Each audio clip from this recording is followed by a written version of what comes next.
Hola, ¿qué tal, gente? ¿Cómo están? Con ustedes aquí Lema, y en este video vengo a mostrarles mi proceso de creación de este fanart de Dante de Devil May Cry. Todas las malas decisiones que hice que me llevaron a tomarme muchísimo más tiempo, a sufrir mucho más de lo necesario, y que aún así logré terminar con una ilustración que puedo verla hoy en día y no odiarla con todo mi ser. Así que no perdamos más el tiempo y vamos allá. Bueno, la primera parte que ustedes ven que estuve haciendo al principio es el primer boceto que había realizado unos cuantos días atrás. Y aunque no estaba mal, estaba un poco rígido y me estaba jugando a lo seguro, la verdad. Una de esas poses clásicas sin muchas complicaciones y que cuando la vi de nuevo, ya no me encantaba. Y mientras estaba buscando referencias online, no pude conseguir las referencias con la pose exactamente que yo quería. Así que pues decidí tomar una cámara y empezar a tomar referencias yo mismo. Cosa que siempre me parece muy divertido y siempre que tengo el tiempo y la energía de hacerlo, no dudo en hacerlo. Porque me siento que estoy haciendo un cosplay barato y de muy mala calidad. Y bueno, eso es divertido porque no tengo que salir a la calle a mostrar mi muy cutre cosplay. Y es que si pueden ver, mi pistola es una secadora. O sea, una secadora. Eso y la escoba es lo que hago de espada. Así que sí, es muy cutre. Pero cumple su función en permitirme generar la pose, los movimientos, ver cómo se comportan las manos, en qué posición están direccionándose el cuerpo. Entonces es útil. Siempre he tenido ganas de comprar más cosas para hacer esta clase de referencias, comprarme algunas espadas, unas pistolas de juguete, cosas así, para poder hacer unas mejores fotorreferencias cuando de verdad es necesario. Y jamás lo hago, de verdad, debería tomármelo más en serio. Pero bueno, me estoy desviando de lo que de verdad nos importa. Eso sí, consejo muy útil. Siempre que estén sufriendo con las manos, tómense fotos de sus propias manos. De verdad, se van a ahorrar muchísimo trabajo, muchísimo tiempo, muchísimo sufrimiento. Conseguir online esa pose específica que ustedes quieren de la mano que ustedes necesitan va a tomarles muchísimo trabajo y sería mucho más rápido simplemente poner su cámara en algún lado, recostada sobre algo, si tienen algún trípode donde ponerla ahí y tomarse las fotos. Y bueno, ya por aquí es donde de verdad pues empiezan los problemas, porque esta parte del proceso me tomó mucho más tiempo del que me gustaría aceptar. Fue uno de esos días donde simplemente amanecí con el cerebro lento y la pose no me salía para nada. Incluso con todas las referencias que tuve, que hice, que saqué, hice creo que 3 diferentes poses y me tomó casi todo el día hacerlas. Cuando, no sé, esto es para que me hubiese tomado tal vez un par de horas. Pero así son las cosas. Hay días buenos, hay días malos. Disfruta de los días buenos, pero no pienses que ese va a ser tu nuevo estándar. Y aprende a tolerar los días malos y no te trates como un manco inútil cuando sucedan. Porque es que no eres una máquina y nuestra energía mental se parece más a un electrocardiograma que va en subida y en bajada que a una línea recta y constante, aunque nos encantaría que así fuese. Mirando en retrospectiva, la verdad es que esta pose que empecé a construir me gustó bastante y podía haber trabajado con ella. Pero a su vez, creo que la siguiente pose estuvo mucho mejor. Pueden ser dos piezas distintas y ambas hubiesen podido funcionar bastante bien. Si se dan cuenta, una de esas cosas que hago es que no tomo de forma tan literal la referencia que estoy copiando. O sea, mis propias fotos no las tomo de una forma muy literal, porque trato de exagerar un poco más la pose, trato de exagerar un poco más la figura para que se vea más dinámica, para que se vea más interesante. Porque dentro de todo, pues hay un límite en lo que yo puedo lograr en mi propia corporalidad que se pueda ver lo suficientemente interesante. Ya en este punto ha pasado el fin de semana. Cuando estuve haciendo esas otras ilustraciones fue un viernes. Decidí descansar todo el fin de semana. Y cuando las volví a ver, pues dije, ¿sabes qué? Creo que puedo hacerlo mejor. Y decidí hacer otra pose. Pero esta vez decidí tomar la misma pose que ya estaba haciendo y agregarle más dinamismo cambiando la perspectiva. Y creo que por fin después de hacer esto es que siento que la escena comienza a salir bien.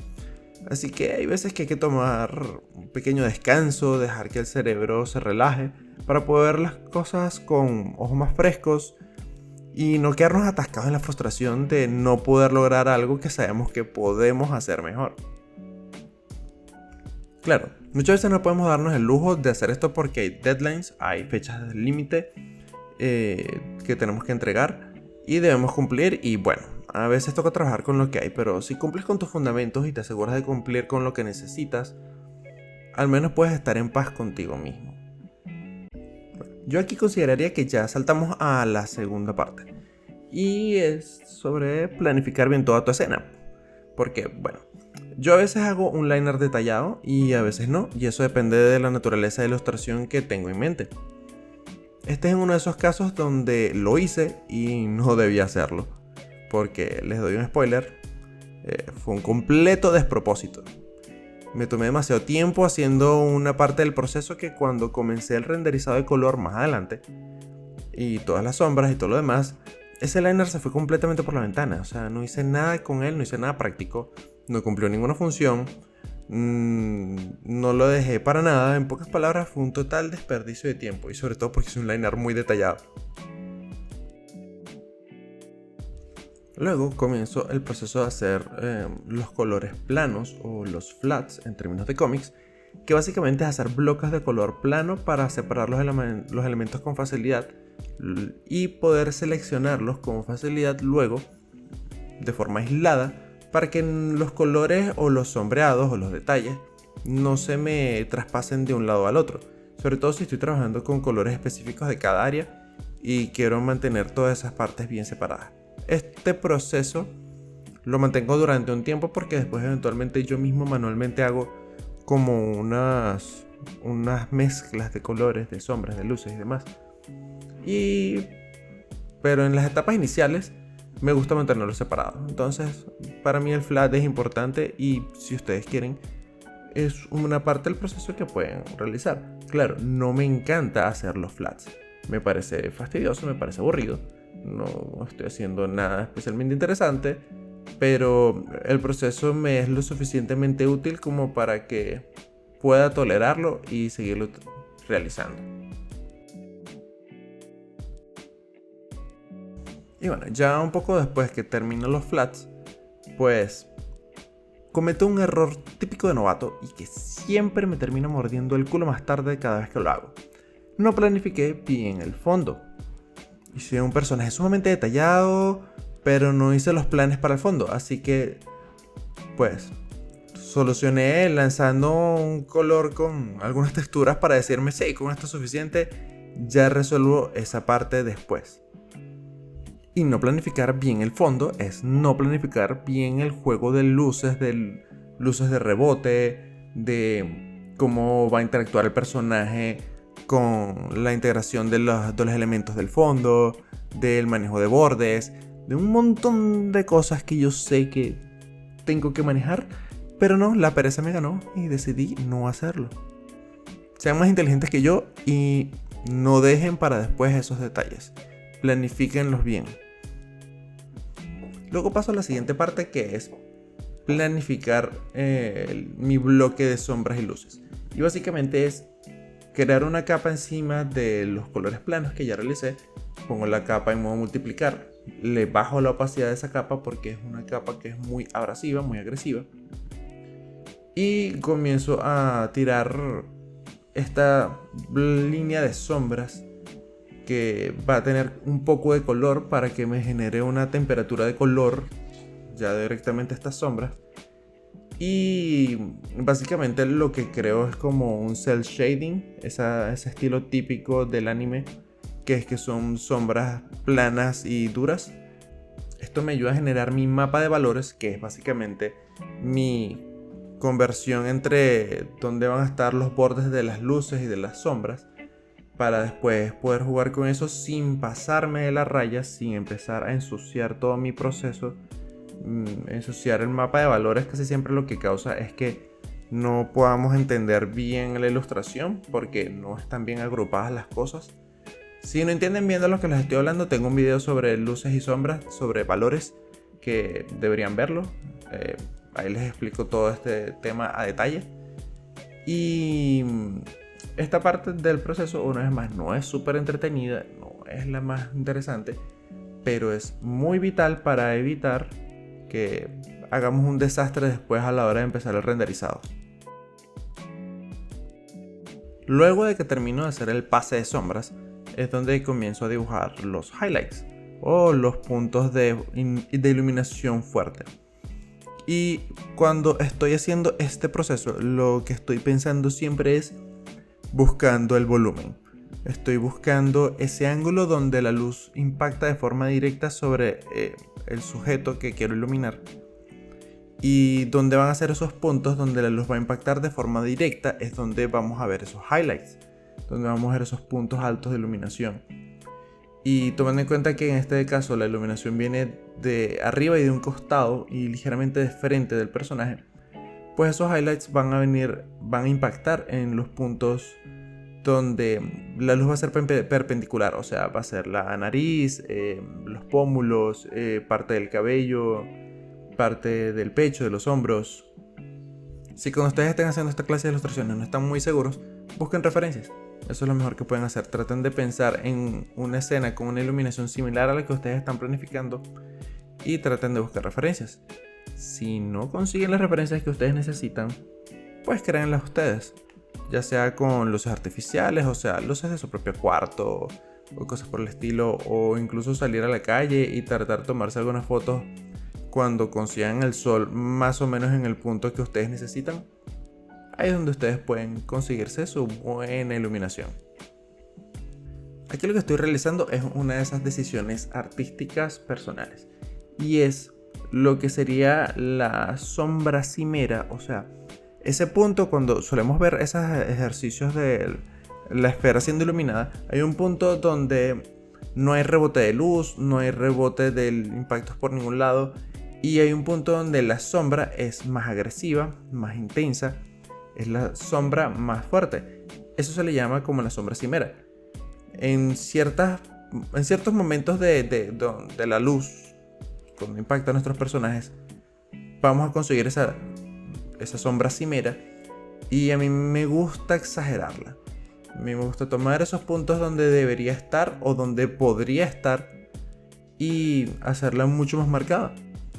No es realista, pero es una decisión de estilo y que a mí me gusta mucho reforzar. Siento que me agrada mucho como estética y me van a ver haciéndolo en varias partes a un punto donde exagero. Empiezo a abusar un poco de eso y tengo que empezar a después deshacer un poco lo que hice y bajarle un poco el tono a las cosas.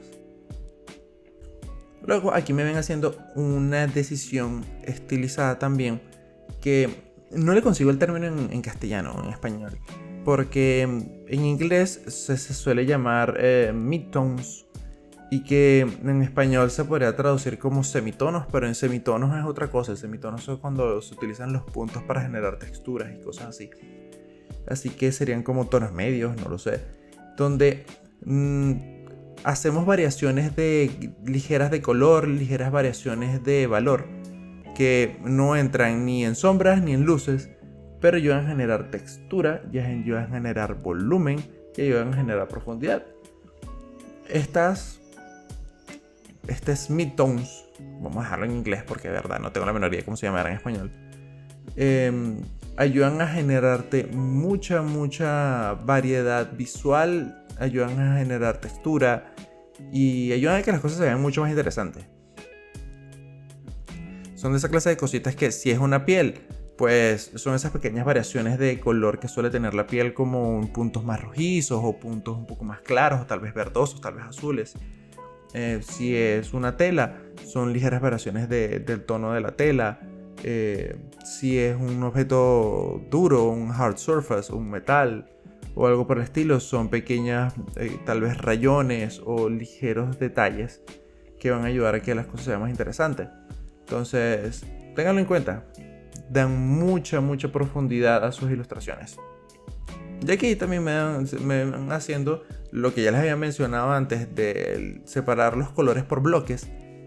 Si se dan cuenta, en ese momento estoy seleccionando el bloque de la espada y permite que pueda trabajar de forma aislada la espada sin que lo que esté dibujando se me pase directamente hacia los otros colores, sin tener que irme a la capa original. Simplemente utilizo la capa original como capa de referencia.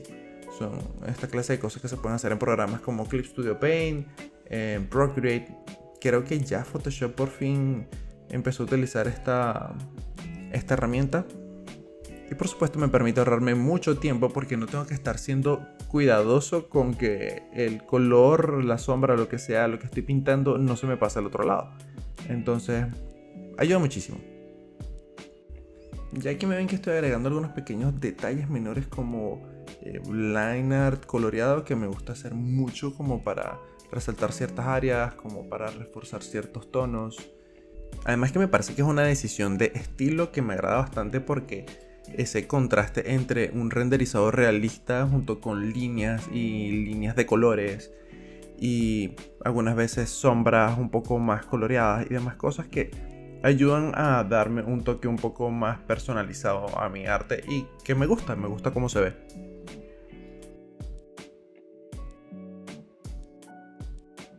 Ya para esta etapa es donde por fin empiezo a entrarle a ese detalle que he venido ignorando durante todo este rato y ya me toca empezar a hacerlo, y es empezar a trabajar en el ambiente, tanto en el plano frontal como en el fondo.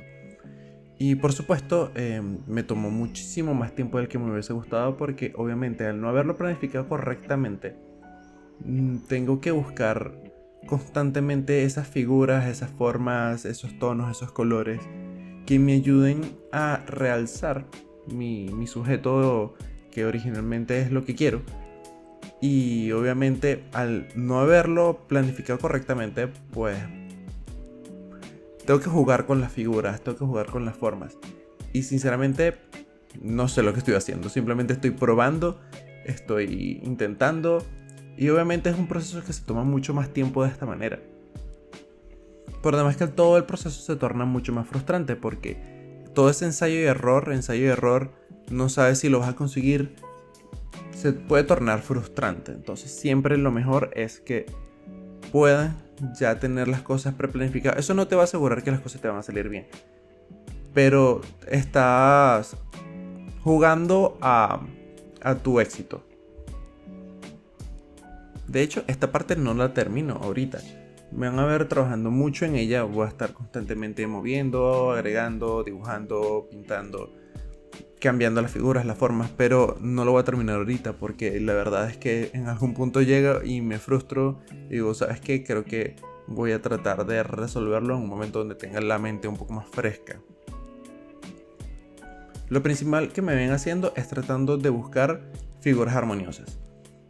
Es una de esas partes que es difícil de explicar cómo funciona, porque explicar cómo funciona para cada quien la figura y la forma es sumamente difícil porque es un asunto muy subjetivo. Pero en general lo que estoy tratando de pensar es cómo buscar líneas guía, tratando de pensar en figuras que me ayuden a reforzar todo el tema. Entonces quiero tener figuras muy angulares, con puntas agresivas, pero que a su vez generen armonía y no me rompan el flujo de acción de toda la pieza. Otro asunto que estoy buscando mucho es el asunto de las texturas. Y para eso, con un buen par de pinceles texturizados es suficiente hacerlo. Pero claro, tienes que tener claridad de qué es exactamente el tipo de texturas que estás buscando. Entonces, por ejemplo, para las piedras, suelo buscar texturas tanto que sean muy granulares como que... ¿Cómo explicarlo exactamente? Que haya opacidad por medio de la presión del pincel, pero que esa opacidad no se vaya de forma uniforme, sino que simplemente la textura va cambiando de densidad. Es complicado de explicar y esas son la clase de cosas que es más fácil verlas en la práctica. Y es también por eso que es tan importante hacer estudios de materiales, porque en el momento que tenemos que trabajar con esta clase de cosas y solo sabemos trabajar con un solo tipo de pincel o con un solo tipo de texturas y no entendemos cómo darle esta forma a a las texturas, a los diferentes materiales, vamos a terminar con piezas que se van a ver muy planas porque no va a haber variabilidad de texturas, entonces todo se va a ver como del mismo material o todo se va a ver muy plano. Si nuestro objetivo es ser ilustradores, el entendimiento de materiales y de cómo funcionan tanto los materiales duros como los materiales suaves es sumamente importante y vital, y son cosas que tenemos que estudiar de forma individual cada una. Eso no quiere decir que tienes que saber manejar todos los materiales. Por supuesto tienes que manejar los típicos, los regulares, como diferentes tipos de metales, diferentes tipos de rocas, nubes, plantas, que son cosas típicas. Si ya te toca trabajar con un tipo de material que no has trabajado nunca antes, pues haces un estudio para tratar de entender qué es lo que hace funcionar ese material y qué es lo que hace que ese material se vea de esa manera. Como es el caso de lo que estoy haciendo ahorita con la chaqueta de Dante. Es un material que es un cuero, o sea, es un material suave, pero tiene cierto nivel de brillo, pero tiene cierto nivel de reflectividad que no es del todo brillante. Entonces cada material tiene sus propias características que tenemos que saber entender y replicar. En el caso del material de la espada tiene como un borde corrugado por un costado, y la reproducción de ese material es un poco triquiñuelo porque si quiero hacerlo que se vea más intrincado de lo que realmente es, pues tengo que hacer efectos visuales. Un intento de efecto visual de engañar al ojo de que hay más detalle del que realmente hay. Y en este punto es de donde llego el viejo clásico y conocido: confía en el proceso. Me toca renderizar y renderizar más. Y por supuesto es donde también podemos caer en el muy palpable peligro de empezar a meter exceso de detalles. Empezamos a meter exceso de sombras, empezamos a agregar exceso de contraste, y por supuesto, como no podía ser de otra manera, yo caí en este problema con esta ilustración, porque todo lo que se me podía salir mal con esta ilustración salió. Y principalmente donde empecé a pecar fue en agregar exceso de contraste. Empecé a arruinar el mapa de valores, que es lo que les menciono, que es lo que ayuda a mantener cohesiva la ilustración y que no empecemos a tener una cantidad excesiva de detalles en lugares donde no deberían haber, o un contraste excesivo que hace que la vista se fatigue porque no sabes a dónde observar. Y por supuesto empecé a agregar muchos bordes a las sombras porque un detalle estilístico que suelo utilizar es que ciertas sombras, ciertas luces me gusta bordearlas con líneas de colores. Pero estas líneas de colores las empecé a generar de una manera muy contrastada, lo cual inmediatamente empezó a romper mi mapa de valores. Y lo pueden notar que, si se dan cuenta, por lo menos en el área del pantalón, tenemos demasiada luz en el área de sombras, tenemos demasiadas sombras en el área de luz.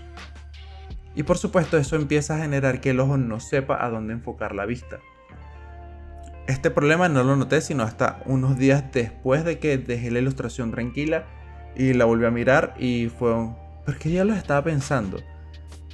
Y bueno, para completar todo el mar de problemas y de errores que tuve con esta ilustración, no solo tuve que rehacer unas cuantas cosas y pulir detalles en todo este exceso de contraste, no grabé cómo resolví el fondo, no grabé cómo resolví una parte de estos problemas, porque la memoria interna de mi teléfono se llenó justo a mitad de la grabación de todas estas cosas, y yo, emocionado haciendo todo eso, lo hice por 2-3 horas corridas, trabajando, emocionado, resolviendo toda la situación, hasta que pues me dediqué a mirar y me di cuenta de que no grabé más del 90% de toda esa escena. Pero bueno, así es la vida, una perra. Y bueno, aquí tienen la ilustración completamente terminada. Como ustedes pueden ver, el resultado del fondo y el resultado final en general es muy diferente a lo que ya estaba trabajando. Pero la verdad no es tan diferente a lo que realmente iba a ser. Siempre pensé que quería tener una idea mucho más gráfica, con elementos gráficos. Y lo que hice fue eliminar el fondo y todas estas figuras de rocas y piedras que no me ayudaban en nada. Y lo que hice fue agregar una especie de cortina de sangre, de energía sangrienta, que los que han jugado el juego saben de lo que estoy hablando. A Dante lo han empalado una infinidad absurda de veces y siempre vuelve. Entonces quise agregar como estos elementos de energía que circula alrededor. Y lo que hice también fue agregar unas cuantas capas que generaran como destellos de iluminación. Que una de las capas es un duplicado de la capa original que está en modo añadir, mientras que la capa superior está en modo claro suave. Todo esto para generar este efecto de luz. Aparte también tengo una capa que agregué que es para aclarar un poco el fondo, para ayudar a separar la figura de Dante del fondo. Y bueno, así fue como logré resolver toda esta desastre de ilustración y logré transformar lo que probablemente hubiese sido una ilustración totalmente descartada en una pieza que puedo verla y todavía sigo contento con ella. Y aquí pueden ver la pieza final por fin completada. Espero que les haya gustado, espero que hayan tenido información de utilidad y sobre todo, sigan dibujando.